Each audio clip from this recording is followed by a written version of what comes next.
প্রতীক বরাদ্দের পর সারা দেশে নির্বাচনী প্রচারের জন্য প্রস্তুত দেশের বিভিন্ন সংসদীয় আসনের প্রার্থীরা। বেশিরভাগ স্বতন্ত্র প্রার্থী পেয়েছেন তাদের পছন্দের প্রতীক। নির্বাচনী আচরণবিধি মেনে চলার নির্দেশ দিয়েছেন রিটার্নিং কর্মকর্তারা।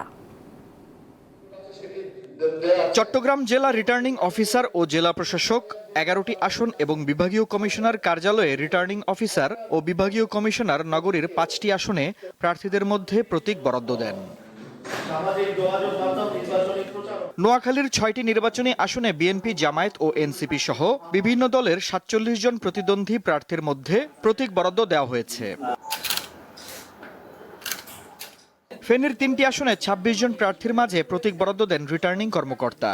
এর মধ্যে ফেনী 1 আসনে 7 জন, ফেনী 2 আসনে 11 জন, ফেনী 3 আসনে 8 জন প্রার্থীকে প্রতীক বরাদ্দ দেওয়া হয়। ব্রাহ্মণবাড়িয়ার 6টি সংসদীয় আসনে 48 জন প্রার্থীর মাঝে প্রতীক বরাদ্দ দেওয়া হয়েছে।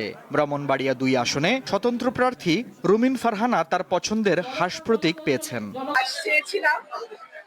আল্লাহর রহমতে হাঁস পেয়েছি এবং আমি যেখানেই যাই প্রচারণায় দেখা যায় একদম ছোট বাচ্চা থেকে শুরু করে বয়স্ক মানুষ পর্যন্ত ওনারাই স্লোগান দেন হাঁস হাঁস হাঁস। খুলনার 6টি আসনে 38 প্রার্থীকে প্রতীক বরাদ্দ দেওয়া হয়েছে। জেলা প্রশাসক ও রিটার্নিং কর্মকর্তার কার্যালয়ে খুলনার 5টি ও আঞ্চলিক নির্বাচন কর্মকর্তার কার্যালয়ে 1টি আসনের প্রতীক বরাদ্দ দেওয়া হয়। নারায়ণগঞ্জের 5টি আসনে 47 জন প্রার্থীকে প্রতীক বরাদ্দ দেওয়া হয়েছে।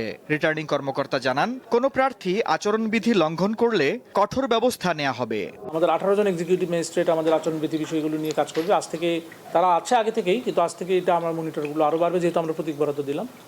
তারা তাৎক্ষণিকভাবে যদি তাদের সামনে যদি কোনো ঘটনা ঘটে থাকে আচরণবিধির ভাঙার, তাহলে তারা তাৎক্ষণিকভাবে ব্যবস্থা নেবে। এরপরেও যদি ম্যাজিস্ট্রেটের অনুপস্থিতিতে কোনো ঘটনা থাকে, আমরা প্রার্থীদেরকে যেটা জানিয়েছি তারা লিখিত অভিযোগ দিতে পারবে যে কারো বিরুদ্ধে। রাজশাহীর 6টি আসনে 29 জন প্রার্থীর মধ্যে প্রতীক বরাদ্দ দেওয়া হয়েছে। এছাড়া টাঙ্গাইলের 8টি সংসদীয় আসনে 47 জন এবং দেশের অন্যান্য জেলার সংসদীয় আসনে প্রার্থীদের মাঝে প্রতীক বরাদ্দ দেওয়া হয়েছে। আফরিদ হাসান, দীপ্ত, বার্তা কক্ষ।